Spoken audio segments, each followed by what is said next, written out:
Today, we're going to interview the legends.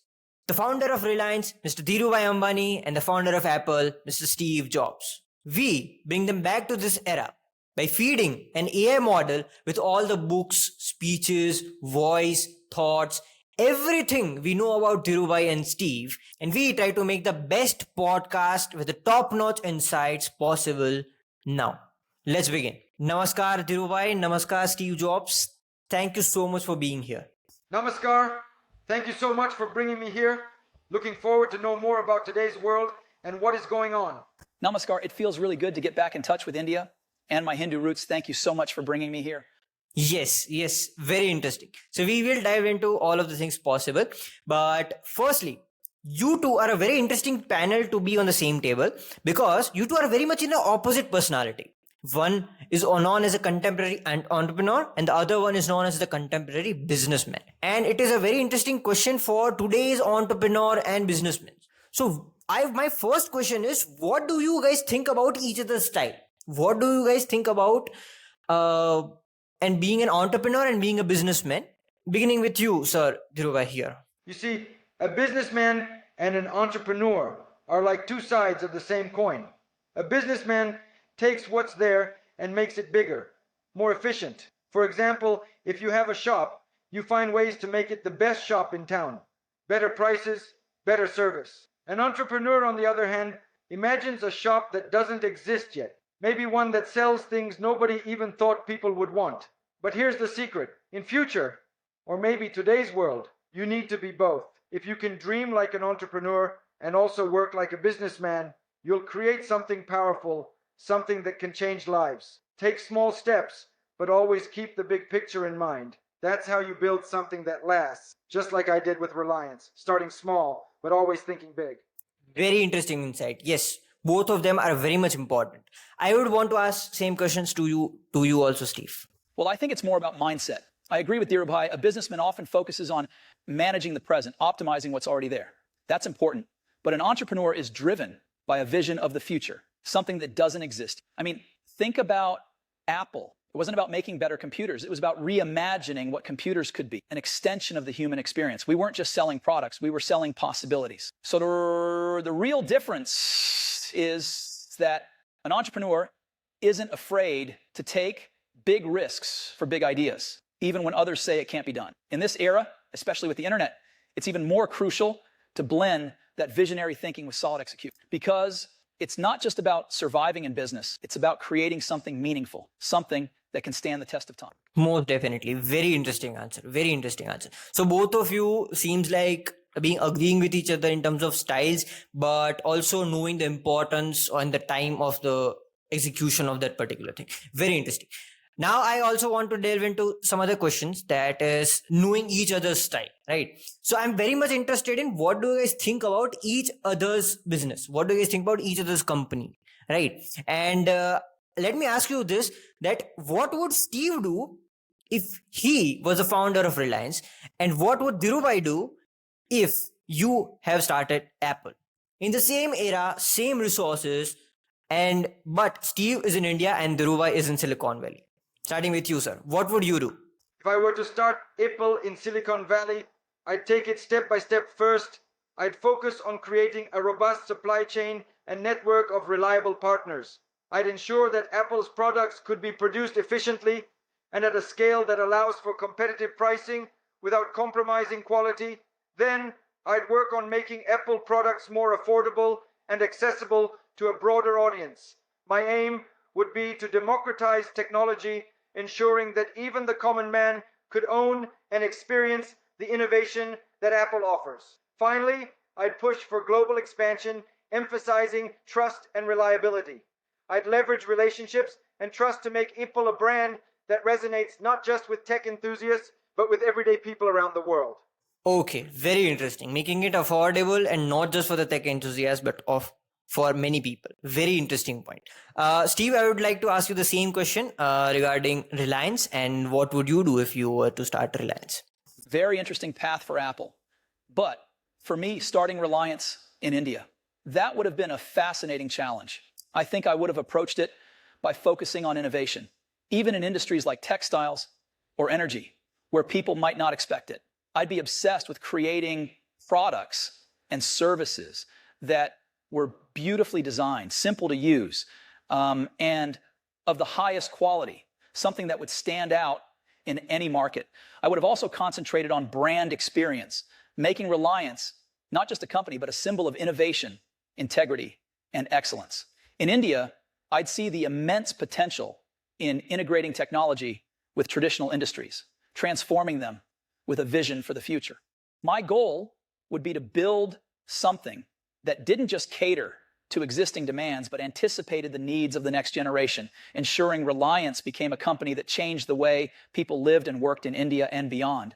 Right, perfect. A very quality oriented as well as branding oriented approach, and user on the other hand, very much affordability and scaling oriented approach. This is a very interesting balance, and this type of balance and the insight is something that I need for one case study, right? And that is my own case study. So here's what I do. I have started a brand called Everything. That is basically a desk accessories brand. So we sell any particular product which can be on your desk, right? Right now we are small. So we have just launched non-technical products. And so for example, this is a coffee flask, also known as fire flask, right? Then we have a desk mat called Hands on World. It is there, you can see. So this type of product, as well as we are launching the third product, which is this, and this is also known as. Now this type of product is something which has its own market, right? And we sell it on internet through our website, and we also sell it on a marketplace called Amazon, right? It's basically a global market on internet, right? To simply explain to. My question is that what would you both do if you were running the same business or something like this? How would you grow? How would you scale in today's market? That is the question. Interesting concept. I think we both have some questions before we answer it. Let me ask you this. What's the core philosophy behind everything? What's the one thing you want every customer to feel when they use your products? Yes. And how are you managing your production and distribution? Are you facing any challenges with scaling up while maintaining the quality and design you're aiming for? Also, what's your strategy for differentiation? In a crowded market, how do you plan to make everything stand out, not just in terms of design, but as a brand that people remember? All right. Firstly, answering the question, the core philosophy of Everything is to build a desk which looks perfect, okay, in sync with each other, such that everything, all the products of Everything, they are adverb to each other. They are not standing out, they are blending with each other, and they are adding to each other's beauty. Right now we are in non-tech, but we will soon enter into tech. We have plans for that. Answering Dhirubhai's questions, yes, we are very small, and therefore we just have very few quantities in terms of manufacturing. And we do manufacture in India, and I myself have designed the box as well as brand experience, and I sell it to them. The challenge here is that we are very much low in terms of funds, right? Whatever I have built up until now is through my own savings as well as some money that I've got. Right. So that is the third question, is something that I want you guys to answer. That how would you differentiate in this market? How would you grow in this market? How would you scale in this market with the same challenges that Everything is facing? That is my question. So, sir, I'd like to start with you first, Dhirubhai. All right. Thinking with what I know and how I built Reliance, here's how I'd approach it. First, I'd focus on perfecting what you're already doing. I may not understand the internet fully, but I know the value of building something solid from the ground up. Keep your production local, work closely with your manufacturers, and ensure that every product is the best it can be. Quality is your foundation. It's what will keep customers coming back. In my time, we didn't have digital marketing, but we had trust and relationships. I'd suggest focusing on building strong relationships with your first customers. Make them your ambassadors. If they believe in your products, they'll spread the word. Personal connections and trust can be powerful even in a modern world. Lastly, while growing, always keep an eye on your costs. In the early days of Reliance, I knew every paisa spent. Find ways to keep your expenses low without compromising on quality. This will give you the flexibility to reinvest in your business and grow steadily. Remember, a strong foundation and a careful approach to spending can carry you through any challenges. even in today's fast-paced world. Okay. This is an insight that can work for a lot of businesses. Very interesting approach. And this as a principle is also something that Indians can use going forward. Thank you so much. Steve, I'd like to ask you the same question. Looking at what you've done with everything, the design is already on point. Clean, purposeful, and thoughtful. But I know that when you're starting out, the biggest challenge is often funding. Here's how I'd tackle that. First, let's address the elephant in the room: lack of funds. I've always believed that constraints can lead to the most innovative solutions. If I were in your shoes, I'd start by leveraging what you already have, your passion and your product. Consider crowdfunding or pre-orders to generate initial capital without giving away equity. You can also create strategic partnerships with other brands that complement your vision, sharing costs while expanding your reach. The goal is to raise just enough to keep control, but with enough capital to execute your vision. With the funds in hand, I'd be laser focused on making every dollar work. Start with small, targeted marketing campaigns that highlight the uniqueness of your brand. Instead of spreading yourself thin, create a strong presence in a niche market where you can stand out. Utilize your design language as your biggest asset. It's your differentiator. Make sure your brand story is compelling, one that resonates with a specific audience who will not just buy your products, but advocate for them. Finally, once you've built a solid foundation, it's time to scale, but do it intelligently. Focus on expanding your product line in a way that stays true to your core philosophy, creating an ecosystem of products that work seamlessly together. Don't rush into tech just for the sake of it. Instead, ensure that when you do, it feels like a natural evolution of your brand. Each new product should amplify the value of the others. And always keep your eye on quality and user experience. Those are the pillars that will allow you to grow sustainably and make everything a brand that stands the test of time. Okay. Very interesting insight from both of you. You both want me to go slow, but think big, right? That is something that I take from you both. That is very interesting. But more on this principle aside, like, this are really good advice in terms of mindset and what should be the path forward, right? But what are the executable steps, right? Often the best question is how to sell. I think it's the biggest skill that anyone can learn as a business person, that how to sell. Okay. So I want you both to answer this question, that how would you sell any product in your hand, whether it be a pen, whether it be a coffee flask or whatever it is, a bottle, anything. How to sell? Dhirubhai, starting with you again. To sell anything, whether it's a pen or a bottle, I start with understanding the person in front of me. The key is to connect the product to their needs, even the ones they don't realize they have. Let's say I'm selling a bottle. First, I'd highlight its practicality, how it's designed to keep water cool, even in the harshest heat. Then I bring in the emotional connection, showing them how it's not just a bottle, but a symbol of care for their health and well-being. Finally, I'd emphasize value, why this bottle is a long-term investment in their comfort and convenience. People buy when they see that the product adds value to their lives. So always sell with that in mind. Okay, very interesting. So that is particularly to what the speciality of your product is. Secondly, an emotion building. And thirdly, why it is the best investment for the audience. Perfect answer. Okay, that is how you sell any particular product in your hand. Steve, same question to you. To me, selling isn't about pushing a product. It's about creating a desire. If I were selling a pen, I wouldn't just talk about how it writes. I'd sell the experience of writing with it. I'd focus on the craftsmanship, the feel of the pen in your hand, the smoothness of the ink on paper. I'd make you imagine the satisfaction of signing an important document, of writing a heartfelt note. I'd tap into the emotions, making you feel like this pen isn't just a tool, but an extension of your thoughts, a part of your identity. People don't just buy products, they buy feelings, stories, and experiences. So sell them the story that they want to be a part of. Okay, perfect. Sell them the experience, show them the demo, and tell them a story, right?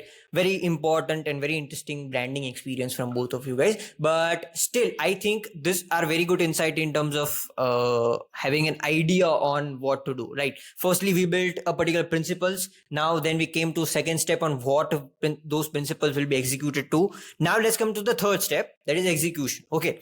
For that, I'll need you guys to be in this particular era and the methods of this particular era. So I'll explain you what social media is. Okay, with a particular example. Imagine a newspaper, but a newspaper on internet, something that is in hands of everyone as of now. Okay, this social media named newspaper can have paid advertisement also, just like we have it on newspapers, and they can have free content also, which means any one of you, me, you can write something and put it out. Okay, on for free, everybody can read it, but it will only reach people if they like what they are reading. Okay, if they, for example, you write something and put it on a newspaper, if a particular person likes that particular thing that he read, only then that will be promoted to someone else. Okay, imagine that type of newspaper. Now, what would you do in that particular scenario if you had to sell your products in this type of newspaper, in this type of social media? How would you execute it? The same idea that you guys have in this particular scenario. I'd like to start with Steve, you first here. That's a fascinating way to describe social media. It's like a newspaper where the readers are also the writers. I love that. If I were using social media, I'd blend both free content and strategic advertisements to create a strong, engaging presence. The free content is where you build your community. Authentic, visually stunning, and emotionally resonant content that tells your story and connects with people on a personal level. It's about creating a relationship, planting seeds that grow over time. But I wouldn't just rely on organic reach. I'd use advertisements to amplify the content that works best, reaching people who haven't discovered you yet. The ads wouldn't be about pushing a hard sell. They'd be about showcasing the most compelling aspects of your brand, drawing people in. The strategy is simple. Let your ads bring new people to your brand and let your free content turn them into loyal followers. Okay, very interesting strategy. So you would first put out free content and see what people are loving. On the basis of that insight, you will promote it through ads, which will bring again new people inside, and they will watch the other free content, making them a loyal customer. Very interesting insight. I mean, the way it fits in today's time, totally insightful. Dhirubhai, the same questions to you, sir. I agree. A balanced approach is crucial. On social media, if I had it at that time, I'd focus on a balanced strategy of both free content and advertisements. Free content is your foundation. It's how you build trust and connect with your audience. It's like digital word of mouth, slowly but powerfully spreading your brand message. But I wouldn't wait for it to happen on its own, especially in a crowded space. I'd invest in targeted ads to create awareness and reach the right audience, those most likely to value your product. The ads would bring people in, and your content would keep them engaged, building a relationship that turns into loyalty. It's about making sure your brand is known, trusted, and valued, using both organic reach and paid strategies together to maximize impact. Okay. Both of you seems to be agreeing on this particular scenario that don't wait for the organic things to reach or try to get organic things to reach, but always aim for something innovative or something extraordinary and then advertise those extraordinary stuff. Very interesting insight. Lastly, I want you both to answer one question. Okay, my last question is, what are the 3 advice that you would give to today's generation entrepreneurs as well as business students? Starting with you, Dhirubhai. All right, here are my 3 pieces of advice for today's entrepreneurs and business students. First, start small, think big. Don't be afraid to begin with something small. The key is to have a big vision and the determination to grow. Always keep your long-term goals in mind, but take practical steps to get there. Second, build relationships. Business is not just about transactions. It's about relationships, whether it's with customers, suppliers, or employees. Invest in building trust and strong connections. People are more likely to support you if they believe in you. Third, stay resilient. Challenges are part of the journey. When you face obstacles, don't give up. Be adaptable, find solutions, and keep moving forward. Persistence is what turns dreams into reality. And Snake, thank you for facilitating this insightful conversation. It's been a pleasure. Thank you so much, sir. The pleasure is all mine. 3 advices that you gave was to start small and think big, Secondly, it was to build relationship. And thirdly, it was to stay resilient. Okay, great insight. Steve, sir, your advices to the generation. My advice to today's generation, all right, first, follow your passion. Don't just chase money or success. Find something you're passionate about, something that excites you every day. Passion is what fuels innovation and drives you to create something truly great. Then embrace failure. Don't fear failure. Learn from it. Every mistake is an opportunity to grow, to get better. It's part of the creative process, and it's how you build something remarkable. And lastly, stay focused. In a world full of distractions, focus is your greatest asset. Know what you want to achieve and dedicate yourself fully to it. Cut out the noise and stay true to your vision. And Sneh, thanks for bringing us into this conversation. It's been an inspiring exchange with Dhirubhai, and also best of luck with everything. Thank you. Thank you so much, sir. To summarize, what all you said was to find your passion, then to embrace failure, and then to stay focused again. Very interesting insights. Thank you so much for being here. We will try to get back to part 2 if it is possible. Ladies and gentlemen, that was a conversation with Steve Jobs and Mr. Dhirubhai Ambani. If you have any question, write it in the comments and I will feed that to the AI models to answer your questions. At last, don't forget to check out my brand, that is Everything. We are soon launching our 3rd product, and check out our website as well as follow us on Instagram. The link is in the description. Don't forget to subscribe to this channel. Thank you so much for watching.